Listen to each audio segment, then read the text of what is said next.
Assalamualaikum warahmatullahi wabarakatuh. Selamat datang kembali pemirsa di channel yang paling bermanfaat di atas muka bumi ini. Nah, para pemirsa, kita akan membahas konsep aswaja ya menurut NU Nahdlatul Ulama dan menurut ulama-ulama lain di dunia ya. Sekedar ini nggak berat-berat banget, cuma ini apa ya?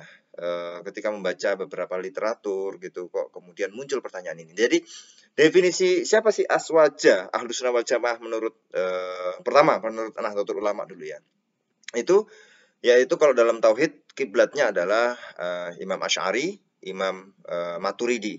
Dalam fikih kiblatnya adalah 4 yaitu mazhab Syafi'i, Maliki, Hanafi dan Hambali.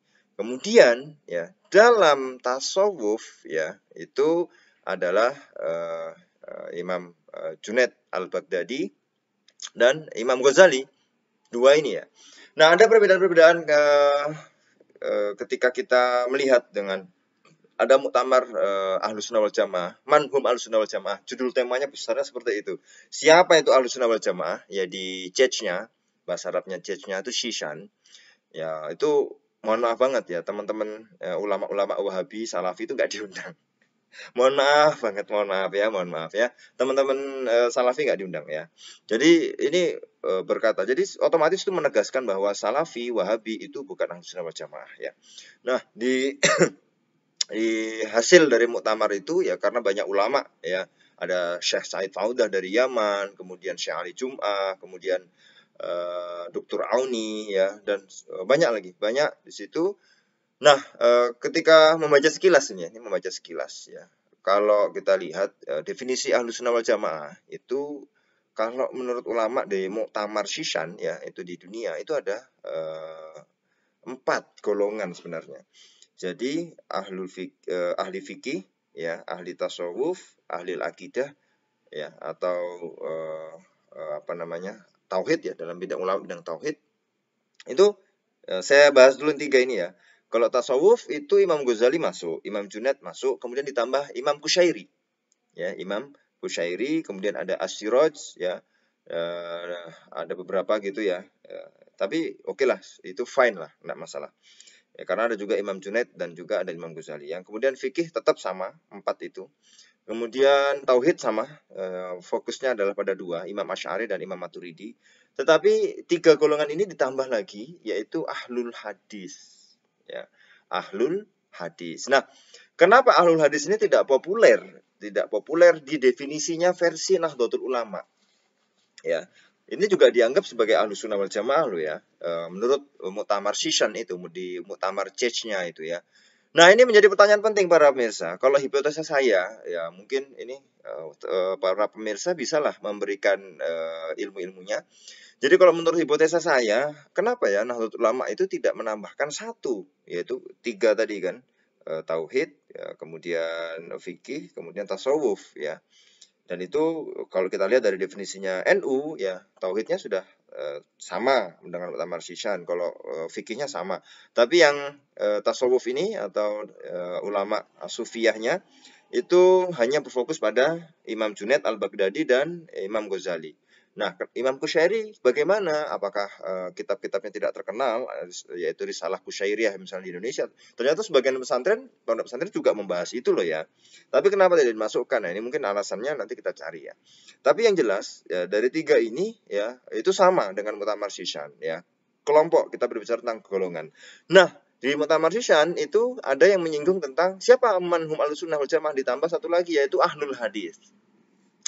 Nah, pertanyaannya apakah Ahlul Hadis, apakah ahli hadis ya itu membuat mazhab sendiri?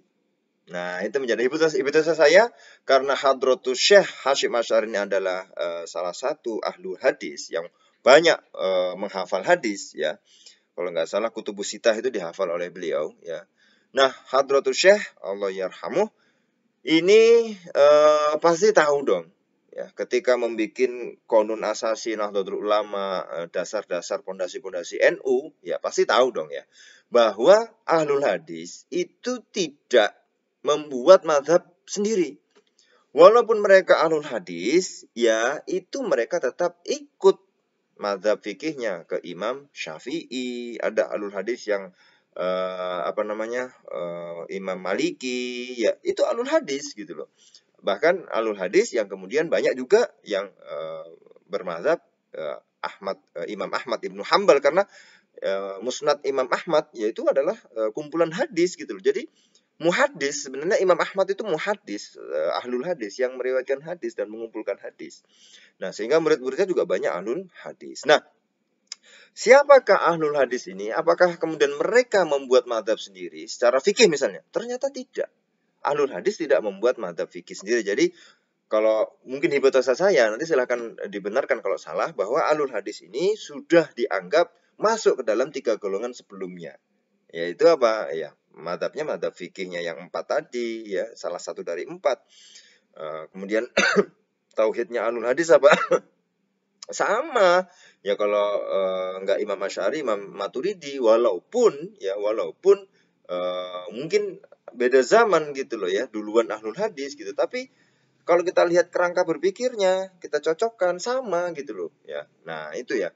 Nah, ini kita lihat ya para pemirsa. Jadi istilahnya ahlul hadis ini dianggap mungkin ya ini pendapat saya sudah melebur di dalam 3 golongan tadi, sudah sama. Nah, kenapa kemudian di Muktamar Syishan perlu ditegaskan adanya kelompok ahlul hadis di sini dalam rangka untuk ya ini sebenarnya masuk dalam tauhidnya tadi ya. Tauhid Imam Abu Hasan Al-Asy'ari dan Abu Mansur Al-Maturidi ya, itu identik dengan takwilnya ya. Ketika misalnya dengan ayat-ayat mutasyabihat, ayat-ayat dalam Al-Qur'an atau hadis yang apa para pemirsa, seolah-olah Allah itu kemudian berlaku seperti layaknya makhluk, tapi kemudian ditakwil. Nah, ahlul hadis itu kemudian tidak menakwilkannya, tetapi tetap pada makna aslinya, atau bahkan tidak berani, mohon maaf, bukan pada makna aslinya, tapi tidak berani memberi makna, ya, tidak berani memberi makna. Ini makanya ada ahlul hadis di sini dalam rangka untuk melingkupi bahwa metode takwil ya dan metode tafwid namanya itu sama-sama ahlus sunnah wal jamaah. Ini ya kalau kita berbicara, loh Imam Asy'ari tidak melakukan tafwid, beliau melakukan tafwid juga. Tetapi kemudian mereka Imam Asy'ari menggunakan 2 metode, yaitu takwil dan tafwid. Nanti kalau kita lihat dalam murid beliau yaitu Ibnu Furok ya, itu juga ada gitu loh ya. Jadi bukan berarti kemudian hanya takwil, tidak. Nah, ini juga dalam rangka ada sebagian ulama yang membagi bahwa fokusnya Imam Abu Hasan Al-Asy'ari ini adalah takwil saja deh. Urusan tafwid ini memang ahlul hadis saja gitu. Jadi tafwid itu ketika ada ayat-ayat mutasyabihat, mereka meyakininya, teksnya itu diyakini, tetapi tidak berani memberi makna. Artinya tidak berani meyakini maknanya bahwa Allah itu istiwa ya istiwa gitu, turun ke bumi ya turun ke bumi, yadullah ya tangannya Allah punya tangan, itu nggak berani. Tapi kalau yadullah fauqa aidihim, tangannya Allah di atas tangan-tangan mereka, mereka meyakini teksnya itu ada, tetapi mereka tidak berani, ahlul hadis ya, tidak berani kemudian memberi makna yadun itu adalah tangan. Ya, kalau ketika yadullah tangannya Allah, tidak berani. Tapi meyakini ayat itu ada, menyerahkan maknanya kepada Allah Subhanahu wa taala. Ya, ini dalam rangka salaf ya. Khalaf, ya ini beda zaman. Ini orang-orangnya sudah banyak yang bukan Arab, sudah belajar bahasa Arab, ini sudah nggak zauk Arabinya sudah melenceng karena masih terbawa-bawa zauk bahasa aslinya, maka sudahlah ditakwil aja nih biar lebih aman nih. Maka yadullah itu adalah kekuasaan Allah di atas tangan-tangan mereka. Nah, itu di situ kemudian takwil. Jadi kenapa sebenarnya, jadi kalau misalnya kita mau berbicara membandingkan ya, kalau di NU itu tidak ada ahlul hadis karena dianggap sudah melebur ya. Karena juga pendapat-pendapat itu juga ada sebenarnya sama Imam Asy'ari. Tapi ini kalau kemudian di Muktamar Syishan atau di case-nya, menurut ulama-ulama yang lain, dicantumkan ahlul hadis dalam rangka untuk, ini loh, tafwid, ahlul hadis itu identik dengan tafwid, Imam Abu Hasan Al-Asy'ari identik dengan takwil. Meskipun ya. Apa namanya, kalau kita lihat para sahabat zaman dulu kalau dari segi hadis juga sudah ada yang menakwil gitu loh ya. Bukan berarti ahlu hadis kemudian hanya melulu tafwid, tapi mereka pasti juga tahu kalau takwil itu ada karena para sahabat pernah melakukannya gitu. Bukan berarti juga kalau kemudian Imam Abu Hasan Asy'ari tidak tafwid gitu. Ada juga yang tafwid karena menggunakan dua metode itu, cuma identiknya. Nah, makanya untuk merangkul semuanya agar bisa fokusnya pada tafwid ini pada takwil, yaitu disebutkanlah ahlul hadis. Jadi tidak ada masalah para pemirsa, tidak ada masalah, semuanya punya jembatan. Menurut NU ya benar, menurut Mu'tamar Syishan ya benar. Jadi ini adalah dalam rangka untuk mempertajam saja. Disebutkan ahlul hadis supaya untuk mempertajam saja. Sedangkan di NU dianggap bahwa itu sudah masuk dalam mazhab yang tauhidnya tadi Abu Hasan Al-Asy'ari dan Abu Mansur Al-Maturidi, fikihnya juga sudah ikut yang 4 itu ya. Jadi ahlul hadis sudah usah disebutkan lagi. Nah, itu ya para pemirsa ya. Ini masih hipotesa sementara, tapi nanti kalau teman-teman ada tanggapan silahkan tulis di kolom komentar. Terima kasih, kita sharing ilmu ya sama-sama ya.